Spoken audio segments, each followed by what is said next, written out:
po sa ating channel Star Pilipinas at isang mapagpalang araw sa inyo. Ang tampok natin ngayon ay ang primetime queen na si Marian Rivera Dantes. Halina't samahan ako at alamin ang kanyang biography. Marian Rivera. Hindi dapat malito kay Miriam Rivera o Mariano Rivera sa pangalan ng Pilipinas na ito para sa mga babaeng may asawa. Ang gitnang pangalan ng kapanganakan o pangalan ng pamilya ng ina ay Rivera, ang apelyido ng kapanganakan o pangalan ng pamilya ng ama ay Gracia, at ang pangalan ng mag-asawa ay Dantes. Si Marian Rivera Gracia Dantes, Tagalog, MRJN Radnts, ipinanganak noong 12 ng Agosto taong 1984 ay isang Espanyol-Pilipino na artista, host ng telebisyon, modelo at negosyante. Siya ay kilala sa kanyang mga pagpapakita ng mga pangunahing tauhang babae at mga papel na ginagampanan sa mga romantikong drama. FAMAS Award, 5 PMPC Star Awards para sa telebisyon, 7 Box Office Entertainment Awards, at 6 na Anak TV Seal Awards, kabilang ang mga nominasyon mula sa Asian Television Awards at Metro Manila Film Festival. Noong 2020, pinangalanan siya ng Forbes Asia na isa sa pinakamaimpluwensyang at tanyag na nangungunang Filipino celebrities in Asia na nagpapatibay sa kanyang status bilang Asia's primetime queen. Marian Rivera. Hindi dapat malito kay Miriam Rivera o Mariano Rivera sa pangalan ng Pilipinas na ito para sa mga babaeng may asawa. Ang gitnang pangalan ng kapanganakan o pangalan ng pamilya ng ina ay Rivera, ang apelyido ng kapanganakan o pangalan ng pamilya ng ama ay Gracia, at ang pangalan ng mag-asawa ay Dantes. Si Marian Rivera Gracia Dantes, Tagalog, MRJN Radnts, ipinanganak noong 12 ng Agosto taong 1984 ay isang Espanyol-Pilipino na artista, host ng telebisyon, modelo at negosyante. Siya ay kilala sa kanyang mga pagpapakita ng mga pangunahing tauhang babae at mga papel na ginagampanan sa mga romantikong drama. FAMAS Award, 5 PMPC Star Awards para sa telebisyon, 7 Box Office Entertainment Awards, at 6 na Anak TV Seal Awards, kabilang ang mga nominasyon mula sa Asian Television Awards at Metro Manila Film Festival. Noong 2020, pinangalanan siya ng Forbes Asia na isa sa pinakamaimpluwensyang at tanyag na nangungunang Filipino celebrities in Asia na nagpapatibay sa kanyang status bilang Asia's primetime queen. Ng Super Inday at ang Golden Bibe na nakakuha sa kanya ng nominasyon para sa Best Actress sa Metro Manila Film Festival. Nakakuha siya ng 2 nominasyon sa FAMAS Award para sa Best Actress para sa mga pelikulang Ang Panday 2, 2011, at Kung Fu Divas, 2013. Ang pinakamatagumpay niyang pelikula sa box office ay kinabibilangan ng Shake, Rattle at Roll X, 2008, My Best Friend's Girlfriend, 2008, Ang Panday 2, 2011, You to Me Are Everything, 2010, at One True Love, 2008. Itinalaga ng Kongreso ng Pilipinas bilang Ambassador for Women and Children with Disabilities. Si Rivera ay isa ring voluntaryo ng maraming institusyong pangkawanggawa. Siya ang pinaka-follow na Filipino celebrity sa Facebook. Pinangalanan siya ng Preview Magazine na isa sa mga pinakamaimpluwensyang personalidad ng Filipino noong 2022. Siya ang unang Pinay na naluklak sa Hall of Fame ng FHM Philippines para sa pagiging pinaka-sexing babae sa bansa sa loob ng 3 pinagsama-samang taon, 2008, 2013 at 2014. Napili rin siya bilang isa sa mga miyembro ng selection committee sa Miss Universe 2021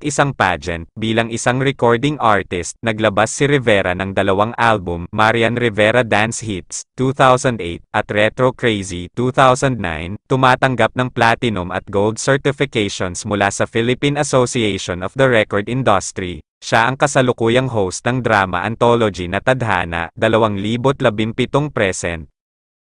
Maagang buhay at edukasyon. Si Marian Rivera Gracia ay ipinanganak sa Madrid, Spain kina Francisco Javier Gracia Alonso, isang Kastila, at Amalia Rivera, isang Pilipina mula sa Cavite. Ang kanyang mga magulang ay nagpakasal at kalaunan ay naghiwalay noong siya ay 3 taong gulang. Pagkatapos ay dinala siya ng kanyang ina sa Pilipinas kung saan siya lumaki. Gayunpaman, ang kanyang ina ay kailangang umalis upang ipagpatuloy ang kanyang pangako sa trabaho sa ibang bansa at si Rivera ay ipinadala sa kanyang maternal lola, si Francisca Rivera, sa Maragondon, Cavite, ipinagpatuloy ni Rivera ang kanyang edukasyon sa elementarya at mataas na paaralan sa St. Francis of Assisi College System, at nakakuha ng Bachelor of Arts in Psychology degree mula sa De La Salle University Dasmariñas. Pagkatapos ng graduation, nagtrabaho siya sa isang mental institution sa Mandaluyong kung saan nagbigay siya ng gamot at nagsagawa ng mga pagsusuri at pagsusuri sa mga pasyente.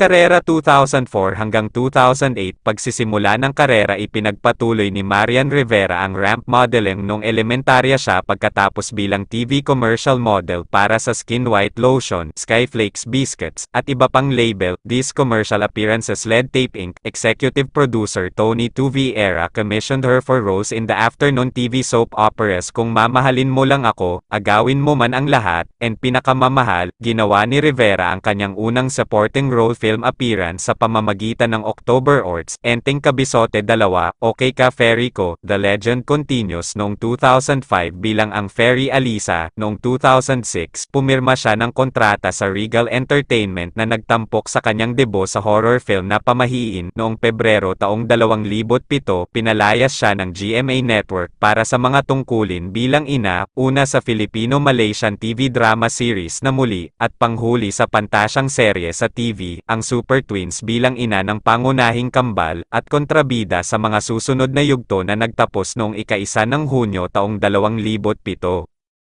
Noong Hunyo taong 2007, nag-audition at nanalo si Rivera bilang pangunahing papel sa adaptasyon ng GMA Network sa sikat na Mexican series na Marimar, batay sa Televisa's The 1994 Mexican telenovela na may parehong pamagat, Kabaligtaran ni Dingdong Dantes. Ang palabas ay naging pinakamataas na rating ng primetime drama palabas sa telebisyon sa Pilipinas noong panahong iyon, at inilunsad si Rivera sa pagiging sikat. Siya ay kinilala bilang isang phenomenal TV star sa 38th Box Office Entertainment Awards ng Guillermo Mendoza Memorial Scholarship Foundation, Inc. noong 2008. Noong taong iyon ay nanalo siya ng parangal para sa kanyang trabaho sa palabas, pati na rin ang ilang pag-endorso ng produkto. Tinanghal siyang pinakaseksing babae sa bansa ng FHM Magazine, at napabilang din sa pinakamainit na listahan ng iba pang magazine tulad ng Maxim at Uno. Noong taon ding iyon, lumabas siya sa dalawang pelikula, Ang Desperadas at Bahay Kubo, na parehong entry sa Metro Manila Film Festival.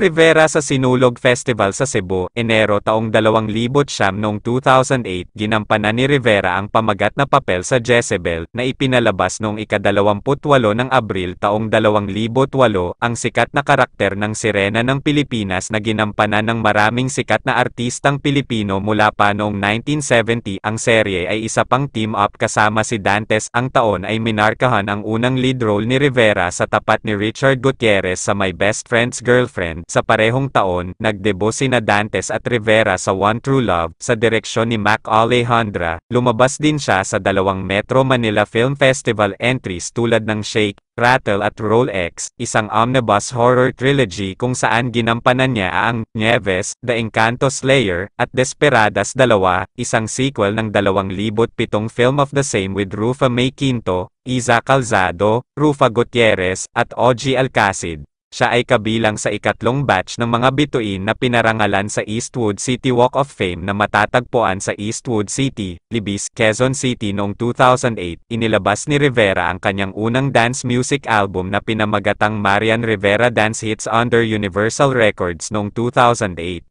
Ito ay isang compilation ng 12 kanta, sinayaw at choreograph ni Rivera. Ang album ay nag-certify ng 2-time Platinum Record Award ng Philippine Association of the Record Industry, o PARI. 2009 hanggang 2014, Rise to Fame. Noong 2009, inilabas niya ang kanyang unang single, Sabay-Sabay Tayo, sa ilalim ng kanyang pangalawang album na Retro Crazy. Ang single at ang album ay parehong nakatanggap ng Gold Award at kalaunan sa Platinum Record Award mula sa PARI. Noong Pebrero taong 2009, lumabas siya sa Ang Babaeng Hinugot sa Aking Tadyang, isang adaptasyon ng graphic novel ni Carlo J. Caparas. Pangatlong team-up niya ito kasama si Dingdong Dantes. Later that year, she was paired with Dennis Trillo in an adaptation of the famous historical fiction heroine na nilikha ni Mars Revelo, Darna. Ginampanan niya si Narda, na naging superheroine na si Darna. Matapos lumunok ng mahiwagang bato, inilarawan ni Nestor Torre ng Philippine Daily Inquirer ang serye bilang Cloud and David, na pinupuri ang pag-arte ni Rivera. Kalaunan ay nagkasama sina Trillo at Rivera sa pangalawang pagkakataon sa horror suspense film na Teret na ginawa ng Regal Entertainment. Lumabas siya sa kanyang unang sitcom, Show Me the Money, kasama si Manny Pacquiao. Ayon sa Philippine Star, natural na husay sa comics ang ipinakita ni Rivera. Rivera sa LA Conferences, Desyembre taong 2008, si Rivera, nabida sa Philippine adaptation ng Endless Love, isang Korean series na ipinalabas sa GMA Network. Si Rivera ay muling nakipagkita kay Dante sa You to Me Are Everything, isang romantic comedy na pelikula sa ilalim ng GMA Films na pinalabas noong 5 ng Mayo taong 2010. Ginampanan niya si Francisca Carantes, isang batang babae mula sa Cordillera na anak ng isang milyonaryo.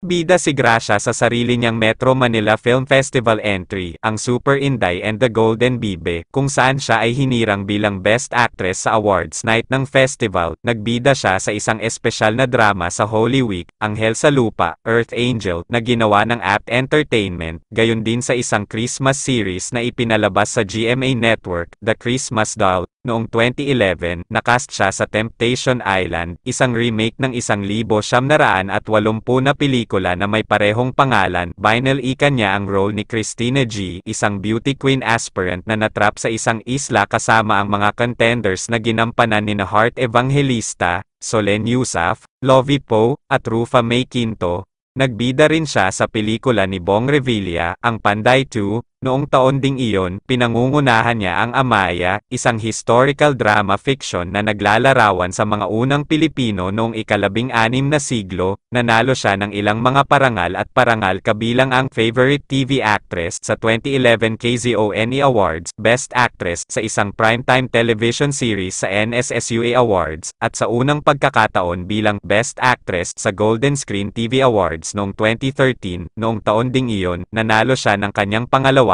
Best Actress Award para sa parehong palabas sa 2013 Northwest Samar State University Annual Awards. Ang serye ay isinusulong ng Pambansang Komisyong Pangkasaysayan ng Pilipinas at Kagawaran ng Edukasyon dahil sa kultural na konsepto nito na nagpapakita at naglalarawan ng materyal na kultura, paniniwala, tradisyon at ugali ng Pilipino sa panahon ng pre-Hispanic. Noong 2012, naging headline si Rivera sa iba't ibang programa ng GMA Network tulad ng My Beloved, isang Filipino romance drama suspense thriller series na nilikha at isinulat ni RJ Nuvas sa ilalim ng timeline nina Dominic Zapata at Laura Reyes. Ang serye ay pinalabas noong ika-13 ng Pebrero taong 2012. Sinusundan nito ang buhay at kwento ng pag-ibig ng isang anghel ng kamatayan na nagngangalang Arlan, isang kathang-isip na karakter na inilalarawan ni Dantes, na umibig sa isang tao na nagngangalang Sharina, na ginampanan ni Rivera. Siya ay pinarusahan at ipinadala sa lupa upang maging tao, ngunit lumitaw ang mga komplikasyon nang matagpuan niya ang kanyang sarili na nakulong sa katawan ng isang kilalang kriminal. Siya ay nakast sa kanyang pangalawang sitcom Tweet para sa My Sweet, na nakakuha ng kanyang 2 nominasyon bilang Best Actress in Comedy Show noong 2012 PMPC Star Awards at 2013 Golden Screen TV Awards.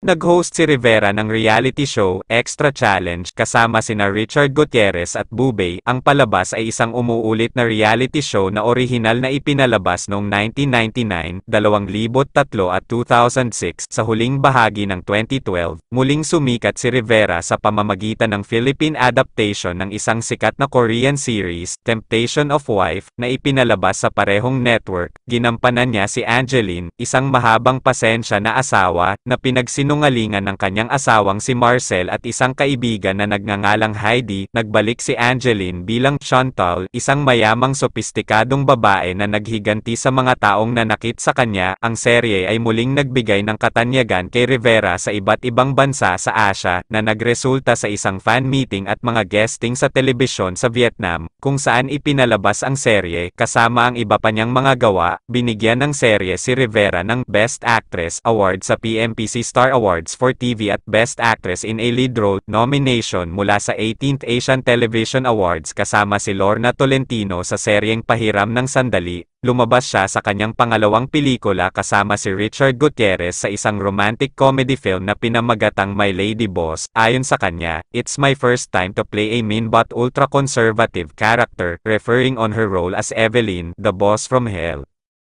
Si Rivera ay gumawa ng isang hitsura para sa Extra, The Beat Player, isang opisyal na entry sa 2013 Cinemalaya Philippine Independent Film Festival. Si Rivera ay lumabas kasama si Ai de las Alas sa Kung Fu Divas, isang pelikulang ipinamahagi ng Star Cinema bilang bahagi ng kanilang 20th anniversary sa industriya ng pelikulang Pilipino. Si Rivera ay gumaganap din bilang co-producer ng nasabing pelikula. Ito ang nag-udyok sa kanya na lumabas sa unang pagkakataon sa ABS-CBN, ang karibal na network ng GMA Network. Lumabas siya sa 3 magkakasunod na episode ng Chris TV, isang taped interview sa Showbiz Inside Report, at isang live na panayam sa The Buzz kasama si De Las Alas. Ang huling paglabas niya sa ABS-CBN ay isang live interview sa Bandila. Sa mga panayam, inihayag niya na mayroon siyang on-the-job training, OJT, sa ABS-CBN noong mga araw ng kanyang kolehiyo. So mga guys, hanggang dito na lang muna ang ating kwentuhan at sanay nagustuhan nyo ang tampok natin ngayon. Maraming salamat sa inyong pagsubaybay sa ating YouTube channel. Sa mga bago pa lang sa ating channel, wag po sanang kalimutan mag-subscribe at hit the notification bell para sa mga bagong video. Maraming salamat po. God bless.